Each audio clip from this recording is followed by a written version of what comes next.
बृहस्पतिश्वर महादेव काशी में विराजमान। कौन से महादेव? जम के बोलिए जरा।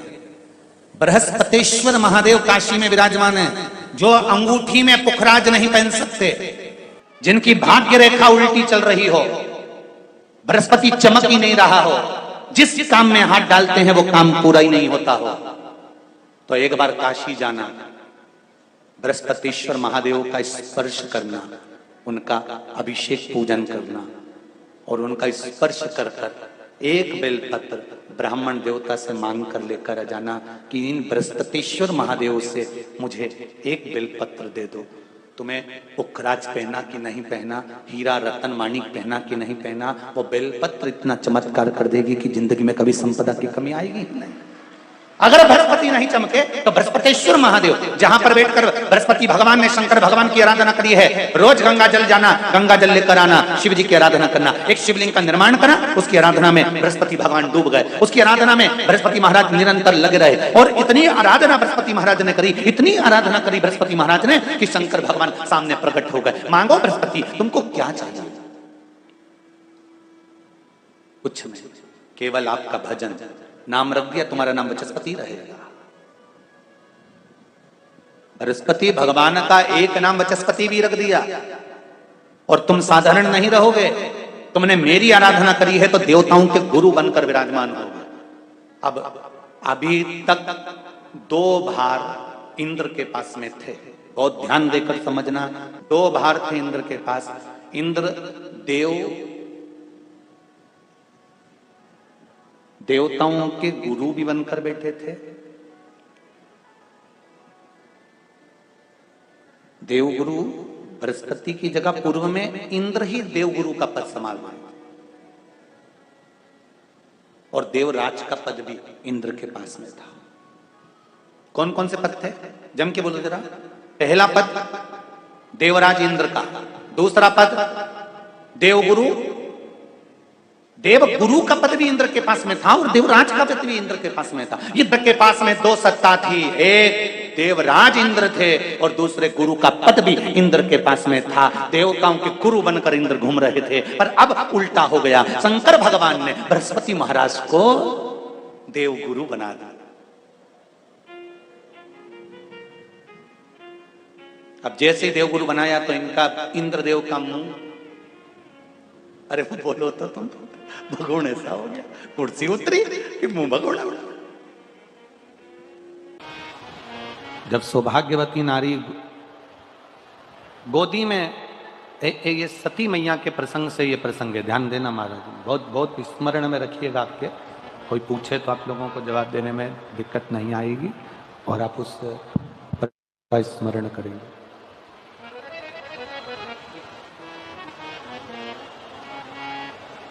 सती मैया अग्नि में कूद गई। द्रौपदी के पवित्रता से सती मैया के अग्नि कुंड में कूदने से और माता पार्वती के प्रागट्य से और पार्वती जी के मंगल विवाह से शिव जी के साथ और शिव जी के यहां से जब भगवान शंकर के साथ माता पार्वती जी जब विवाह कर कर आ गई, शादी कर कर जब पहुंच गई, विवाह कर कर जब पहुंची हैं और लक्ष्मी, सरस्वती, गायत्री, इंद्राणी,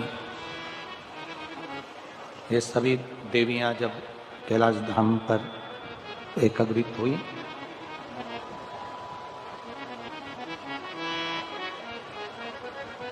उस प्रसंग से इसको जोड़ा गया।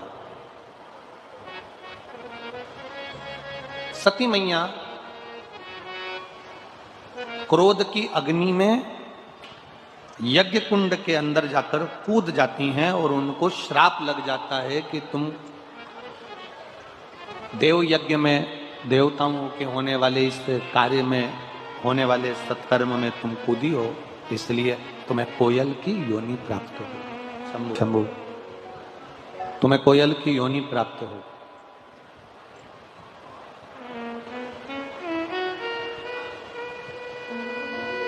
सती मैया ने हाथ जोड़कर देवादिदेव महादेव से प्रार्थना की,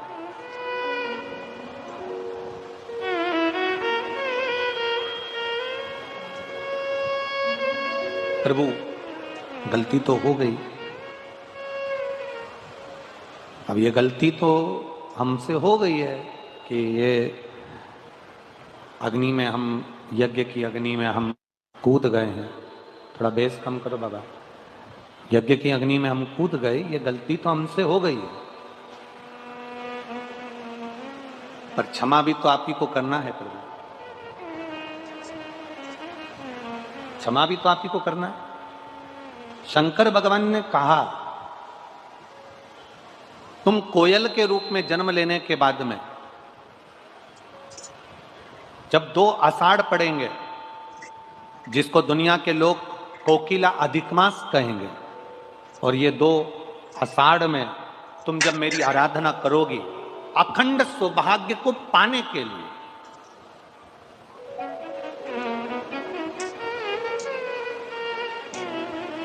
अखंड सौभाग्य को पाने के लिए जब तुम मेरी आराधना करोगी, तब तुम पुनः हिमालय राज की बेटी बनोगी, और हिमालय राज की बेटी बनकर, हिमालय राज की पुत्री बनकर, बेटी बनकर तुम मेरी आराधना कर कर, मेरा तप कर कर, मेरी साधना कर कर, मेरी तप साधना में लग कर तुम मुझे पुनः प्राप्त करो, वापिस मुझे तुम प्राप्त करो। अब देखिएगा,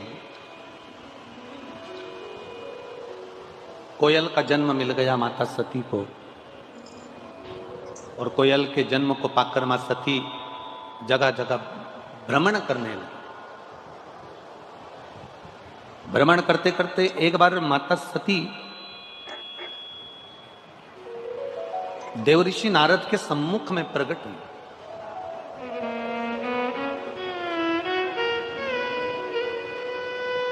और देवऋषि नारद ने जब माता सती को देखा तो माता सती से कहा, सती, मां को नमन कर कर कहा कि एक छोटी सी गलती सती माता तुमने कर ली। एक तो अपने पति के सामने जाकर झूठ बोल दी, दूसरा सीता जी बनकर राम जी की परीक्षा ले ली, तीसरा अपने पिता के घर में यज्ञ में तुम बिना बुलाए चली गई, और चौथा जो गलती तुमने करी है वो गलती, सबसे प्रबल गलती यह करी कि उस यज्ञ की अग्नि में, यज्ञ के कुंड में तुम कूद कर अपने प्राणों को त्याग दिया। उस यज्ञ की अग्नि में तुमने अपने प्राणों को त्याग दिया, उस यज्ञ की अग्नि में तुम अपने प्राणों को छोड़ दिया। अब थोड़ा सा ध्यान लगाना, ये जितनी माताएं बैठी हैं, जितने भाई बैठे हैं, जितने लोग आस्था चैनल पर कथा सुन रहे हैं, जितने फेसबुक यूट्यूब पर कथा सुन रहे हैं, जरा ध्यान लगाकर कथा का स्मरण करना। सती मैया के जन्म से पहले, पार्वती जी के जन्म से पहले जितने जितने जन्म माता पार्वती के हुए हैं, उमा बनकर, कात्यायनी बनकर, चंद्रघंटा बनकर, कुष्मांडा बनकर, स्कंदा बनकर, कात्यायनी बनकर, गौरी बनकर, उमा बनकर, ये सब माता पार्वती जी के जन्म के पहले के सारे जन्म माता पार्वती के हैं, जितने भी हैं, उमा, कात्यायनी, चंद्रघंटा, गौरी, महागौरी, स्कंदा, कात्यायनी, ये जितने जितने माता के अवतार हैं, ये सब पार्वती जी के जन्म के पहले के।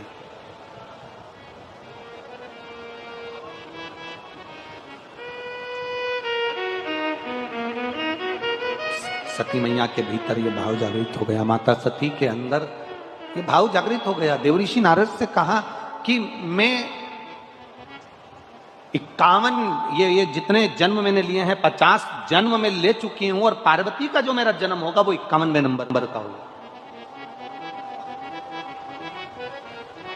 कुछ ऐसी कृपा कर दीजिए कि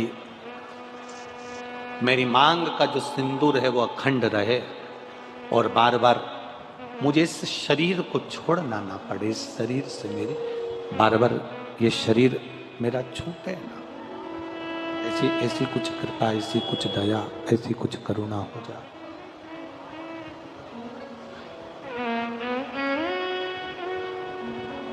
कहा, देव ऋषि नारद तुरंत वर्णन कर दिए, मां जब तुम्हारे चित्त में, जब तुम्हारे भाव में, तुम्हारे हृदय में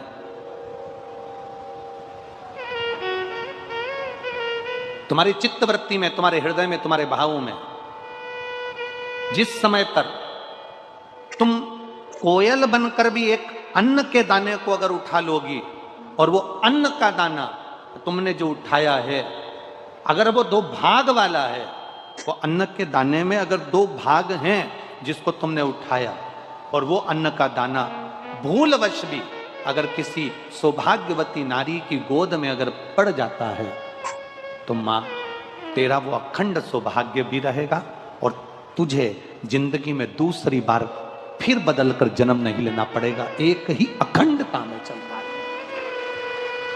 एक अखंडता के साथ।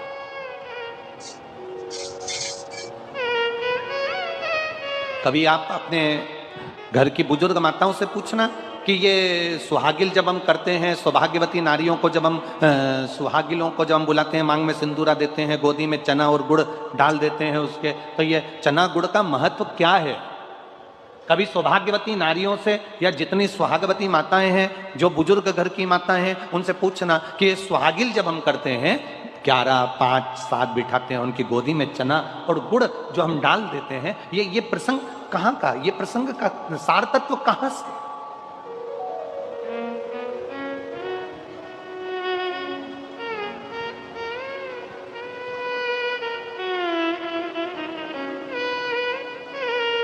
दुनिया में